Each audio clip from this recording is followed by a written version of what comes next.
Hello and welcome back to Game Time, and it has been one of the most eventful weeks in sports. I'm joined here with both Danica and Owen yet again, and the Super Bowl just ended, didn't it, Owen? Yes, it did. The Super Bowl ended, and I was wrong. Sunday night brought us one of the most boring Super Bowls in recent memory. Of course, the Patriots were involved in the last one. Most of the scoring came in the fourth quarter. Going into half, it was only 9-0 in favor of Seattle. By the end, the Seahawks came out on top 29-13. Total snooze fest with a bunch of stat padding at the end. Yeah. First, I need to note that my prediction was the closest in true girl power fashion. Right. Seahawks running back Kenneth Walker III finished the game with 135 yards on the ground and 26 receiving yards. Although he didn't make it into the end zone, K9 was named the Super Bowl MVP, a huge achievement for the front office to consider ahead of his unrestricted free agency. That's right. It's a good point, Danica. Yeah. So he's going to get a lot of money from somebody if Seattle doesn't give it to him. Yeah. Where do you think? What, Jets, you said? I think Seattle's going to give it to him. He was just Super Bowl Now, MVP. definitely. Yeah. Surprisingly, it was a kicker that shelled out most of the scoring in this contest. Seahawks kicker Jason Myers went 5 for 5 on field goals and 2 for 2 on both his extra point attempts. This put the finishing touch on a legendary NFL season for Myers, who became the first player in NFL history to score 200 cumulative points in 1 year. That's right. Wow. For a kicker, that's kind of crazy. It's nuts. Yeah. Previously, the record was held by LaDainian Tomlinson, the Hall of Fame Chargers running back. I thought that Jason Myers should have won Super Bowl MVP. But Absolutely. Yeah, I mean, absolutely. A lot of people did, even though the longest field goal was only 41 yards. Yeah. He was responsible for 17 of the team's 29 points, and he did have a pretty unbelievable season. Can't lie. However, K9 did have a really, really good game. I can't deny that, honestly. He proved why he should get his contract and should be re-signed.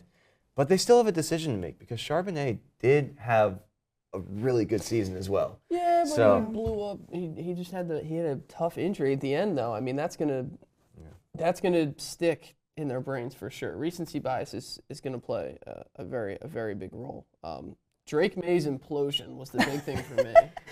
As someone who took the Patriots, I picked the Patriots and to win. I tried to ride with Drake May because I thought for sure, after an MVP style season, even though he didn't win on the easiest schedule. That's what people say. It's a very easy schedule, and that he was poor in the playoffs, which he was. He was scoring less points than, I don't know if you saw the graphic. He was scoring less points in the playoffs per drive than the 0-16 Browns. So, or 0-17, were it? Yeah, Browns. 16. I think it was 16. So, very bad. Very bad. Not going to win football like that. To be fair, O-line did not help Drake May at all. I remember watching the game, and I think he was on the ground like every other. He was getting pressured or had a hit or like he always had someone in his face every time. Mm-hmm. Granted, Drake May had some really bad throws. He missed even when there weren't people in his face. He missed some throws for sure. Some really bad throws. But he's a rookie, so I mean it's a little promising for the Patriots. We'll see what happens with Stephon Diggs, but. I just remember turning to you and saying this doesn't feel like a professional football game. It felt like youth football for most of the game. For 3 quarters. At least for the 3 quarters, yeah. But that's what happens when the best defense in football goes against the top 10 defense in football. So, and Christian Gonzalez, he strapped up JSN the entire game, basically. JSN looked hobbled a little bit. He might have picked up an injury, but yeah, Christian Gonzalez was unbelievable. Yeah. But going with the Super Bowl, I did read a stat that Bad Bunny had more yards than the Patriots did in the first half. And that kind of segues into the halftime show. What do we think about the halftime show? There was a lot of celebrities that I was not expecting to see. Lady Gaga coming on to perform. That was on no one's bingo card. Nope. Not a single one. If you look at the prediction markets, then you would have. What, in Poly Market? Yeah. I mean, Chelsea had her at 95% to show up, so it's like, I was looking at them, but I agree. For the people that didn't look at them, I agree. It was unexpected. Yeah. And I heard somewhere on the radio, actually, that the wedding that was happening was an actual legit wedding. Yep. The couple had actually invited Bad Bunny to come to their wedding, and he said, no, come to the Super Bowl. Yeah. And he actually signed off as the couple's witness. So that's really cool. They have Benito as their witness on their marriage document. Oh, that's really cool. Corny. Oh my God. Corny? I could not imagine. I'm sorry. Somebody of us three has to say it, right? We can't all just hop on board. We can't all just be like, oh. Yeah, I mean, come on, dude. It's like I got married at the Bad Bunny concert at the Super Bowl halftime when the In front of millions. When the Seahawks beat Drake May. Yeah, I mean, I don't know. Look, man, if that's your cup of tea, that is your cup of tea. I love a lot of musical artists. Bad Bunny's great. I thought he did a great job. But I don't know if I would want to get married during a halftime show. I don't know. I thought the halftime show was really good. Yeah, production-wise, it was pretty cool. Production-wise, super cool. As communications majors, we all can appreciate that when a production looks pretty good. Yeah. And like we said, he paid for all of that because the NFL doesn't fund anything. I think so. I know they don't pay the artist, but I don't know how much of the artist pays for the set. I'm not sure how much. I know there's probably a budget, and then whatever else goes the performer. Probably all the bells and whistles came out of his pocket. But yeah. What do we think about the commercials throughout it? Way too many AI ads. Yeah. Way too many. Horrible. I remember that the commercials were so much better. Like it was funnier. Back in the day. Back in the good times. Too much AI. I have to say though, the Dunkin' commercial did get me a free coffee the next day, so I'm pretty happy about that. Oh, Pretty happy. Very good, Danica. Free coffee. Free coffee. EFOC. Don't talk to me until I've had my EFOC. Right? You guys know that one? I think so. Yeah, I don't know about the Super Bowl ads. There was one that I was expecting, which involved 50 Cent, and he had a bottle of, well, can't even quote me on it because I don't remember. I saw it nice. Quickly scrolling through social media, and I was, thinking to myself, this is good. This is a little preview. And he said something about Combs. He said like Sean Combs did he? Like he made a reference to it. And then he laughed at the end. He was like, ha ha ha ha. So I thought that we would get a chance to see this 50 Cent Super Bowl commercial, and we did not. So maybe go and research that on your own. But my favorite was the Minions one. I'm just going to leave it at that. That's so simple. Yeah, the Minions, it's just so simple, so effective. So effective. Yeah. You can never go wrong with the Minions. Noah actually let out an audible yell that I can't replicate without making my mic spike. That actually panicked me. I thought he was hurt. That I had to walk into the other room. We have a secret Minions fan at the desk? I think so. You didn't tell me. I am too. All right, who's your favorite? Bob. Gotta be Bob. It's gotta be Bob. It's gotta be Bob. It's gotta be Bob. Gotta be Bob. Oh man. We love the Minions. So what was your favorite we love them more commercial? than Bad Bunny. I don't know. I don't know. Mine was the Coinbase karaoke that commercial was a good one, because that too. really brought everyone in the room together and everyone was like, Coinbase? Yeah, it was pretty good. Cryptocurrency? I think it was the equivalent to last year's commercial when it made the screen look like you went onto the Fire Stick channel. Yeah, the equivalent Was that to the that. Roku one? Roku last year was the one where you thought your thing broke. Yeah. Yeah. Or was that YouTube TV? I don't No, know. It was Roku. Okay. Yeah. Because that would have me tripping. I think that was the equivalent. to That last was year's. great. Yeah. That was great. This year, I genuinely don't remember one outside of the ones that you guys are mentioning right now. That's how forgettable it was for me. Just because of all the AI usage or You mention could- of AI. You could tell, too. Yeah. You could easily tell. I kept playing Clash Royale on my phone during the breaks. Just because, the first Of course couple, you did. The first couple commercials they didn't get me, so I just tuned out after that. Yeah. You definitely wanted to tune in to whatever went on in the NBA, that's for sure. Yeah, I was going to say, there was not much going on in the Super Bowl, kind of a snooze fest. But the NBA last night, as we're filming it now, Monday night in the NBA felt like Monday Night Raw this week. It was absolutely nuts. This is the first time that I can remember seeing 6 ejections in one night of basketball, professional basketball. And I've been watching since 5th grade. In Charlotte, it was Hornets players Miles Bridges and Moussa Diabate who were ejected for their involvement in a scuffle against the Pistons. Detroit had 2 players of their own that also got ejected in the confrontation. Centers Jalen Duren, shout out to Philly, and Roman Catholic, and Isaiah Stewart, which is a total shocker, right? Yeah. Because that guy is literally itching to fight anytime. Same with Miles Bridges. He goes on the court. Not really. Miles Bridges doesn't really beat on guys. He's in trouble for something off the court with his ex-wife or something. But Miles Bridges should not be in the NBA. If somebody like Isaiah Stewart wants to tee off on him, have at it, because just Google what happened to that guy. It's not cool. The fight in the Hornets game was definitely the more serious of the two, gaining traction on almost all media outlets after the game. For sure. The NBA also released a report that explained the ejections in the game. Crew Chief John Goebel said that the players definitely engaged in fighting activity, which led to them being ejected by rule. A lot of fighting activity. Yeah. It started and then it stopped, and we're like, oh, okay. And then just it went to the started other again. side of the court and started again. A couple punches were thrown. Yeah, more than a couple. More than a couple. Yeah. But I feel like we never see fights like this in the NBA. Not anymore. Nobody can really touch anybody during the games without a whistle being blown. Or it never actually like escalates to this point. It's always like you would think. It never actually no one ever actually follows through with the swing. Yeah. You see this a lot in hockey nowadays too with fighting. It's across all sports. It's been broken up a lot recently. Which makes you wonder what was said, because we saw there was like a tripping incident on the sideline, whatever. Yeah. Call a foul, but what was said? You know what I mean? They got close. They were in each other's faces, but who knows? You know, I didn't see anything on what was said. It seemed like Diabate thought he felt it was the touching of his face. Dern felt that he got too close to him. That's why he touched his face. I don't know, man. It's all hearsay. But Miles Bridges, as long as he's getting his teeth kicked in. However, the Pistons would go on to win their game 110-104, moving to 39-13 on the season, which is still good enough for the first seed in the East. Owen, I know you definitely, when we did our predictions way back when in the fall, you did have the Pistons having a unpredictable season and a very, very good season too. Top 4, but more specifically, I liked them sneaking into top 2. I thought that they had the talent to do that, and right now they look like it.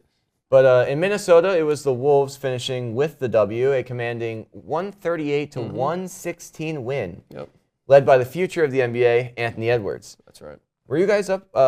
What were you guys up to on Monday? Did either of you guys get a chance to watch these games live, Absolutely. or did you guys just see the clips of the fights? I had heard about an incident in one of the games through a group chat where we often talk about not just the NBA but all sports, and then I got a chance to tune in and I got to see some of the aftermath.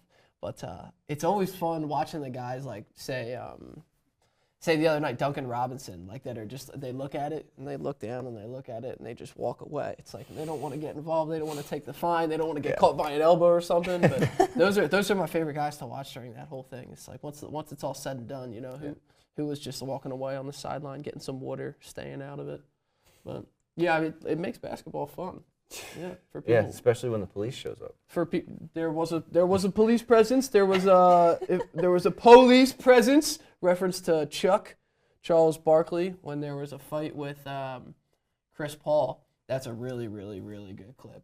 Chris Paul, because you know how small he is. I mean, he was one of the smaller guys in the league the whole time that he was there, and there was a police presence after because guys in the locker room were scared that he was going to come over there. Chris Paul. I remember that. Yeah, you remember that? Yeah. What do you think about all these fights in just in professional sports in general? I guess because I feel like everyone's been a lot more aggressive recently. Yeah. Everyone's got a quick fuse. I mean, it depends on the sport. There's a time and a place. Hockey, we're used to this. Every once in a while in the MLB, you have your benches clearing brawl, and everyone loves everyone just that. kind of runs down. And that's classic. But I don't know.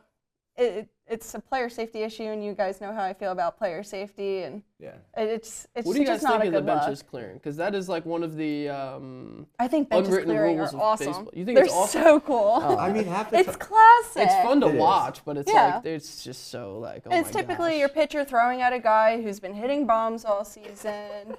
The relievers classic, are bored and tired, and they've been sitting all game, so they start using Exactly. camera pans to them, and they're like jogging onto the field, and it's like too much hack a sack in the bullpen, you know. Yeah. Oh man, benches I can't clear, wait. Man. Yeah. Speaking of the MLB, pitchers and catchers have reported today. For most MLB teams, they're either in Florida or they're in Arizona. Are you excited? I am so excited, but I have to say my Grapefruit League has nothing on your Cactus League. Whatever. Cactus is in Arizona, Grapefruit's in Florida. Yeah. I, for one, am very hyped. Honestly. Grapefruit, that's what they call that's what they call the Florida spring League. training. Grapefruit League? Yeah. League. Yeah. Okay. Just completely out of the loop there. Sorry. It's okay. It's all right. But it's finally time for the best sport It's finally to time. begin. It's finally time. There have been a lot of expectations High going into the and season. low. High and low. Yes, high and low. Mainly low. High and Depends low. on the team. High and low. Depends on the Mainly team. But it doesn't matter because Dodgers are going to three-peat, and so it won't be fun. There's going to be a lockout, and then we're not going to have only going to watch baseball. the Savannah Bananas in 2027. You said that last week. Yes, I did, and I will keep saying that because it's going to happen. Savannah Banana. Those are the guys They introduced 6 new teams, or 5 new teams? 7? No. They do the backflips, right, when they Yes. catch the fly balls? Did you see the one face plant on ESPN? I did not see Great. the face plant. Man. Anyway, sorry. You're good. Yeah. I, for one, am really excited for this season to start, especially with my Rangers. I believe that we have one of the best rotations in baseball. Yes, I know I said it last week, but I'm sticking to that thing. With DeGrom, Eovaldi, and Gore, we have a very veteran starting rotation. As long as Kumar or Latz and Leiter can pitch just average, your average like 3-4 ERA here and there, as long as they can hold their ground, we should be good for at least the first 5 to 7 innings. I can't guarantee what our bullpen's going to do because our bullpen is a mess. Yeah. But our starting rotation should be one of the best in baseball. And as long as they can stay healthy, DeGrom had a healthy season, and he almost won a Cy Young. So Almost. But he was Almost. Anyway. Whoa, That's okay. fine. So that's the one with very, very low expectations for their team. As for our bats, I can't tell exactly how we will be, but the bar is pretty low based off of last year. We definitely had a down year bats-wise, but a lot of the bats that we had last season are gone, that were struggling. All of our common, very consistent bats stayed. Yes. We probably have one of the best outfields in Major League right now with Evan Carter, Brandon Nimmo, and Wyatt Langford. Well, And I don't know. I'm excited, honestly. I think we have a no-fly zone out there. I think Langford could win a MVP at one point in his life. I think he's very talented, very quick. No? nothing. I'm not saying anything. No, it's fine. Very quick and very, very athletic outfielder. So I have a lot of optimism. I believe that we can win the AL West because I don't think Houston made very many changes. They just lost Framber Valdez as well. So yes, sticky the door is wide open in the AL West. But it's just a question of if Texas will make their way through. Texas Rangers, man. it's all up to our bats this year because I have no doubt in our pitching because that's the only thing we've really been focusing on is getting our pitching better. And we had the lowest team ERA in baseball last year. So That's huge. Yeah, that's huge. we just couldn't hit the broadside of the The barn. Phillies have never, known what that's like. Nope. The Phillies look to be on the tail end of their peak. Man. Their current roster is the equivalent of a retirement home. They re-signed Kyle Schwarber to a 5-year, $150 million contract, making him one of the highest paid designated hitters in the MLB. For what? I think this is absolutely ridiculous. You might have Whoa! might have had him for maybe 3 more years, but 5 years. You're looking at him and Bryce Harper continuing to strike out and completely miss the ball and fly out for what's going to be the next 5 years. Joining Schwarbaum is the best catcher in baseball, JT Realmuto. See, I'm okay with this, but I'm not really because you do have Marchand, who would be a good backup catcher in this, signing a 3-year, $45 million contract. Truthfully, I do think this also was a panic pay. Yeah, I don't know. I don't know that the Phillies are okay with Marchand. I think everybody that likes Marchand is like a fan under the age of 40. Because he can he can switch hit and he's quick out of his stance, but he's not a good enough modern catcher just yet. No, I mean, but I like him. I think there's potential there, but the Phillies know that he's not ready yet, so they were quick to sign. the Phillies JT. definitely choked on signing Bo Bichette, and JT was their panic pay. They couldn't get rid of Alec Boehm and a third baseman, so now we're just looking for any of those veteran names just to keep the core roster and our captains and whatever. I'm not too sure what Dave Dombrowski is thinking here. We do have some solid top prospects who are probably going to come up this season, though, and they should be utilized this season. But I'm worried that these young players are going to be compromised by the Phillies' geriatric team. I really am. And to quote my good friend Sean Carroll, they're going to be playing bingo by the end of this season because they will surely be lucky enough to clinch a wild card spot this season. That's a great quote. With Bryce Harper and JT and Schwarber and Turner, who's also really hot and cold most of the season, letting Bader just walk to the Giants, it's not looking good. It's really not. I was really shocked when you let Bader go. As an Brandon MLB Marsh fan. well, we have Crawford, who's likely going to come up and play center field, and he's our quick dude, and it's just. I guess. I feel like that was the least shocking thing about the whole ordeal. I knew that guy. Was Bader? I knew Bader that. walked. I thought Bader had a good year. If he was Dookie, we would have re-signed him. Here's the thing. For sure. Bader signed. What's going on with the steroid guy, Kepler? Are we keeping him or? We're gonna have to because no one's gonna want him. How do you bet on betting like less than 200? I'm pretty sure, and you're taking steroids. Aren't they supposed to make you better and not worse? I think when he was the only guy turning up in the playoffs, that's when they were like, yeah, oh, wait a second, yeah, because he wasn't good the whole regular season. But here's the thing too with Bader is they signed him to a 1-year contract, and in his mind he's probably thinking, okay, I'm playing for a team that's going to make the playoffs. They're going to make a playoff run. I can be as good as I can and then possibly get signed to a longer contract. And that's exactly what happened. They worked him up, and he's going to a team that's not that good and doesn't perform that well, but he's getting paid a whole heck of a lot more than what the Phillies would have offered him. So in the long run, he got what he wanted. Yeah, just not for the team he wanted. No, because he did come out and say, he was quite shocked that the Phillies didn't re-sign him. Instead, you signed former Ranger Adolis Garcia. Yeah, well, listen. It was a home run or nothing, by the way. He's a big power guy. I think that maybe the front office was worried that Bader would morph into that.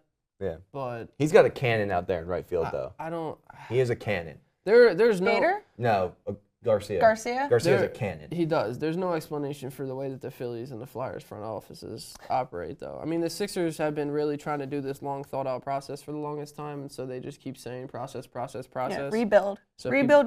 So people don't question it, but that's all it takes is just somebody to call it that. You know what I mean? Once somebody labels what the Phillies are doing or labels what the Flyers are doing as some kind of process, then you just automatically extend it that much longer. Well, it'll be nice to see Garcia out in right field in comparison to Nick Castellanos, who will swing at anything low and outside and completely off the plate. If you bounce it in, he's going to swing and miss. Only place your bets if someone is deceased that day. How do I say that Adolis Garcia is the same way? Well, he chases sliders out, and if you throw him a fastball up and in, he is definitely swinging at it. So you guys have fun with that. I can't wait for opening day weekend because guess who the Phillies and Phillies Rangers opening day weekend, by the way. Yeah, we're gonna go. We're gonna go to that game. And I'm gonna talk a whole lot of smack. Guess who the Phillies are playing opening day? Who? No, isn't that what you were gonna say? Yeah, that's what I was trying to say. It never made it as a full sentence, but you got the point. Phillies Rangers opening day weekend. I will be there to watch. The Phillies are Rangers senior. Guess who the All I know as a Phillies fan, and as a Phillies sports fan in general, I say this a lot: expect disappointment, and then you're not surprised when they lose. You're just pleasantly surprised. There it is. Supplied with surprise. Yeah. You gave me your I did. You're just pleasantly surprised when they win. Go ahead. Oh man. Okay, I think it's enough baseball talk for now. We're still just really heated about it. It's just a lot to get out. Yes. Preseason. I'll be there in 2 weeks and I'll let you know how it is. Yeah. We'll see when you're in Miami, right? Yep. Oh man. United States in the Olympics. USA. I knew he was going to do that. USA. They have opened the current Winter Olympics with a mix of dominant performances and powerful storylines. The United States has already collected multiple medals early in the games, keeping itself near the top of the standings. I think they're at around 5-ish? Yeah. 5th, right? Yep, they're in 5th place. Come on, USA. Come on now.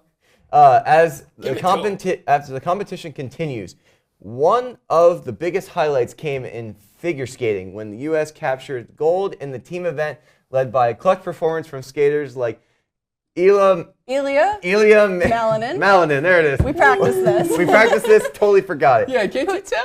Once He's again, from Virginia. Come on now. Really? Parents are Russian. Come on now. Once again, showcasing the country's depth. Yeah, the team events and the figure skaters. It's one of those sports that people are like, I can take it or leave it, but. Yeah. These figure skaters are legit, and Ilya, doing backflips on the ice. That was so cool. That are now legal.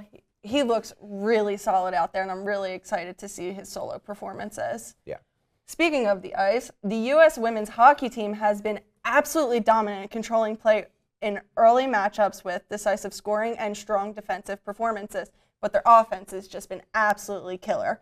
Veterans Hillary Knight and Kendall Coyne-Schofield have led the charge, but one of the most meaningful moments actually came today with Layla Edwards scoring a goal against Team Canada. I believe they won 5-0 too. And this is pretty much just a preview into what the gold medal game is going to look like. Yeah. Edwards became the first African-American woman to score for the U.S. women's Olympic hockey team. She's also the first African-American woman to be playing on the U.S. women's hockey team. It's a milestone moment that has come in Black History Month, adding just a greater significance to her career. That's awesome. Yeah, it's really awesome. Most definitely. Another major storyline that has emerged, it's the presence of Lindsey Vonn at these Olympics. Her return has drawn worldwide attention. Obviously, she's older, she's wiser, you would think. Nope. But Lindsey Vonn got herself into a little bit of trouble. This was supposed to be a farewell tour, and it didn't quite go, as planned. While the comeback ends in disappointment after a big crash, which resulted in her having to be airlifted from the slopes, she does maintain her legacy as the most decorated one of the most decorated alpine skiers in U.S. history. For those that don't know, she had a severe injury to the knee, the ACL turned to lasagna, and then she still tried to go out and ski on it. So we respect the heart, but, talking in the room beforehand, I was kind of like, what's she doing? Yeah. What's she doing? Yeah. Personally, I think Vonn should have hung up the skis. For sure. You're 41 years old. You know this is probably your last Olympics. This was career suicide. Was it truly worth it? No. It was more so the decision to keep skiing after the injury. Yeah. Going on the You're on a farewell ruptured tour, ACL. like, I respect it. You got the drive in you, you got the fire in you, you can't quit. Like, Tom Brady says it all the time, like, he wants to go back. And he probably could if he wanted to. But the thing with her is, it was the injury, and it was the skiing on the injury. That's the one thing that you do not I believe want her to go femur's wrong now with your knee. broken, so she's just done for. Which is the big one. That's the one from here to here. I mean, that's It was a really, really sad watch. Yeah. And I totally forgot about the ACL tear ahead of time, to be honest. So I was watching, I was like, You're just like, oh, that's bad. I was like, oh, now her ACL is really gone. But for some reason, it was already just completely demolished, and then she just hurt herself more. I don't know, man. 41 years old. It's at that point, you just let it go. Yeah. Let it go. We respect the fire and the drive, though. Yes. Putting it on for the country. I respect the effort, and I respect that she gave it a shot. But now she really should just, that's it. Yeah. That's it. That's it for her. I mean, I got nothing else.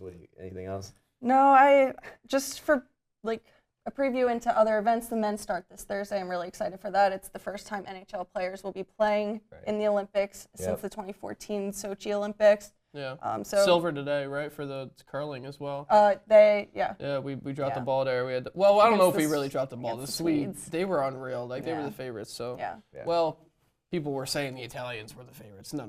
That Swedish team they were electric. Yeah. Frustrating, but yeah. That's medal number 7 for the USA. Grabbing that silver there. I just double checked. So good stuff. I would like to see you do skeleton head first. No. I'm reading about skeleton and luge for one of my courses. I'm okay. I would like to try the freestyle snowboarding though. That would be cool. Yeah, it's ski jump. There's the ski jump. Yes, the ski jump. Long skis. Yes, that actually looks fun. Yeah. They just. That's lit. Yeah, that does look like fun. But just to wrap it up, the medal leaders right now, we got Norway with 12 and has the most gold medals. Who's surprised? They're in the north. Italy has 11. They have the most bronze medals. In the north. Yeah. They are. Italy has 7 bronze medals and is second with 11. Norwegian behind the camera over there. Look, you see. Look at that, breaking the wall there. Yeah. And then wrapping it up with Japan, they have 8. USA, Sweden right behind them, and then the list just kind of just trickles on. But we'll obviously still be rooting for the USA. Yeah, absolutely. Hopefully they can get a couple more gold medals. It seems like the ones that were kind of expected are happening. Hopefully in hockey, You said women's might have a good shot at it. We'll see what the men's do. Today was absolutely a preview, and we're looking pretty good. The men's might have a shot, but probably unlikely. But that might be a silver for us. But you never know. You never know. You never know. Hot take. You never You never know. know. You never know. You never know. Canada's really good. Everybody thinks they're going to steamroll everybody, but you never know. You never know. You never know. You never know. But that will wrap it up for this episode of Game Time. Hope you guys enjoyed. If you want to see more of me, hear more of me, then you can check out 98.5 WNUW. I have a show on Friday, and then Noah and I have a show together, which will be, originally it was football. We also like to talk about whatever's going on in the We've sports kind of world. pivoted, but yeah. And for me on 98.5 WNUW, Noah and I also do a little morning show called Rise and Shine from 8 to 9, and then I'm all alone on Mondays and Wednesdays from 5 to 7 for your after-work commute, and then I also do another sports show. So if you liked my little discussion about the Phillies, make sure you're tuning in to Around South Philly. Have a great week, everybody. All right.